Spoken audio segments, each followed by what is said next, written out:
Hey everybody, I'm Bede, aka the Terrible Australian, a super podcast, and welcome to the third edition of my 2014 MIFF video reviews. I'm sorry that I haven't done my video reviews as frequently as I wanted to, since my last one a week ago.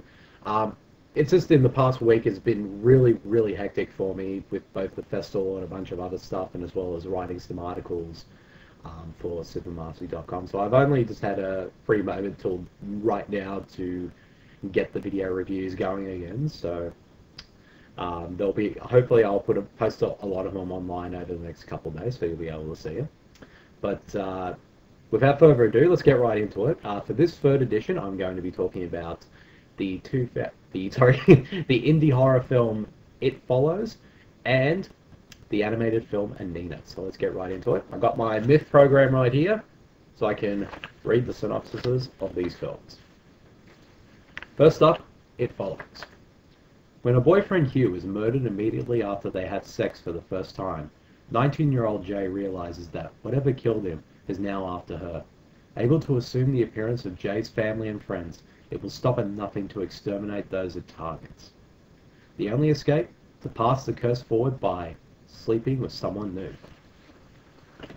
Now, I will admit that when you hear that premise, it does sound really ridiculous. It's kind of like The Ring, but instead of like having to pass a cursed videotape on to somebody else, so so you're no longer cursed anymore. It's passing a curse on to somebody else through sex. So it is a bit ridiculous, but surprisingly, it actually works.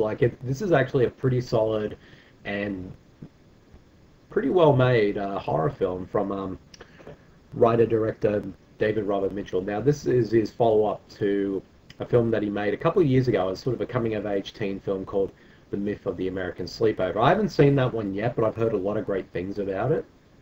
And yeah, he does a really great job with this film. And one of the things I noticed with this film is that this film definitely harks back to the type of horror films from the 70s and 80s. And not just, especially in both style and tone, because when you sort of watch this film, you can definitely tell that John Carpenter's Halloween was a major, major influence on this film. The way the film is shot, the way it looks, it just has that sort of feel that John Carpenter brought to his classic film. And also there's a lot of tracking shots and steady cam shots and stuff, and the film is shot in the sort of in the 2:35 aspect ratio, so it looks spectacular. This is definitely one of the best looking horror films I have seen in quite a long time. And also it's very atmospheric, it's quite creepy, there's some pretty unnerving moments, and also the cast as well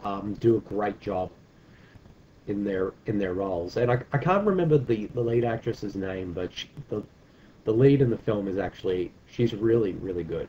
I will admit that reading the synopsis and having seen the film, the synopsis is, and the film, like the film's plot is slightly different from the synopsis. It's basically the same role there. There's a bit of changes here and there, but I won't say how that is so. But also another thing I like about the film is that it has a very timeless quality to it. Like this film could be set at any time. I sort of was going back and forth during the course of the film trying to figure out when this movie was actually set. Was it set today, or was it the 80s or the 90s? Because there's a lot of things, because there's nothing in the film that sort of dates the film, so there's no like iPhones, iPads, or the internet, computers and stuff like that. And all those things that people sort of do for fun, like driving around in cars and all that, or watching TV, they're sort of, the TVs, the cars and everything all look like they're from around sort of the 70s or 80s period. And when they're watching TV, like these modern teens, they're watching like old black and white movies. So it sort of gives that but at the same time, like it could be set today, because there is a girl in the film who has this sort of I guess this kind of looks like a little mini iPad thing, because she's reading a book from it, but I'm not sure what it is. But yeah, I sort of love that quality about the film. And also the score, which is sort of a mixture between John Carpenter and Tangerine Dream scores, is terrific. It just brought an eeriness to the film, and it's just great. It's not to say that the film is perfect, though. I think what stops it from being a truly great film and a great horror film in my eyes is that it's a very slow paced film. Like, it didn't bother me too much, but on occasion it does drag a little bit. And there are also some aspects of the plot, particularly about the curse and how that works and everything. I kind of wish that the film kind of delved into a little bit more, because it does come across feeling a bit muddled. And some of the scare scenes, while some are very effective, there are some that I think it's more with the execution that some of them do come across as a bit unintentionally funny. But I think like I said, it's more to do. I think it was more to do with the execution rather than anything else. But another thing I did like about the film is that it has a bit of a sense of paranoia about it, because this creature that's sort of following this girl is sort of masquerading as different people during the course of the film, and you're never quite 100% sure if who the creature is, like who's the creature masquerade as. Some you'll figure out pretty easily, others are a bit hard to decipher, but it's actually pretty good, and that's one of the things I liked about the film. Well, I would love to give it a bit of a higher rating, but I think the sort of flaws to it. Oh yeah, and another flaw is I kind of wish Mitchell kind of did a bit more with the plot as well, like added a bit more meat to the script's bone.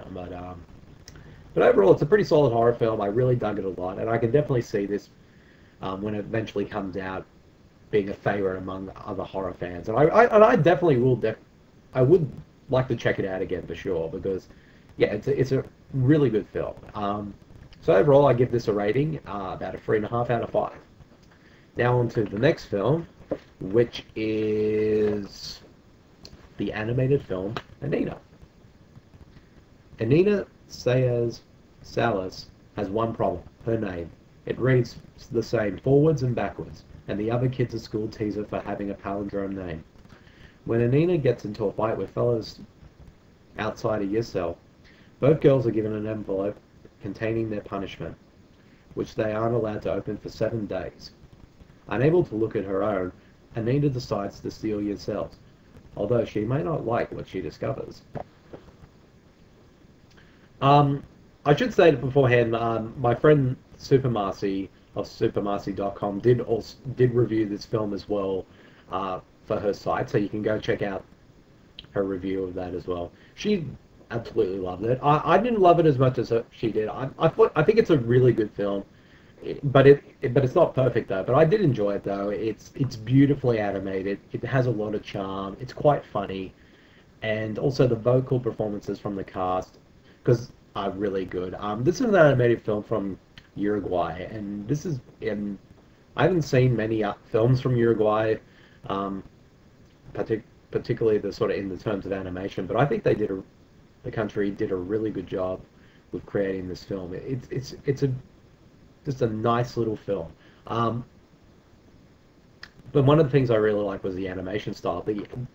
The sort of the style of animation they went for this film gives the film sort of a uniqueness about it, so it stands out amongst all the other animated films that are out there.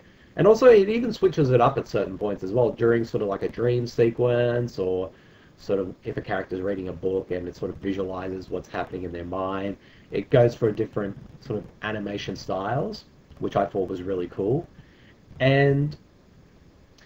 But I think for me personally, why some of the aspects of it don't, I think, stop it from being a really great one, is I think it does have a bit of pacing issues. Like, even though it only goes for 80 minutes, I mean, it's a very short film, but at times the pacing's kind of all over the place. And even though it has the central plot there, like what I've just read out, I kind of wish they added more to it. Like, there sort of has that main plot, but also there's also like sort of little vignette moments and little subplots that involve Anina and her everyday life with her family and the school and whatnot. And I kind of wish, and those aspects weren't quite as interesting as the main plot. Some of them were, but others weren't. And I kind of wish they sort of did a little bit more with the script because I'm not sure. It felt like it was lacking something, but I wasn't exactly sure why. What that is, sorry. Um, but overall, I did like it. I think it's like I said, it's an enjoyable animated film, and I can definitely see a lot of people enjoying this. And my audience that I saw it with really enjoyed it as well. So it's not perfect, but it's pretty good. If I had to rate this film, I give it a solid 3.5 as well. That's the end of this third edition of my 2014 MIFF video reviews. Well, the third edition, I should say.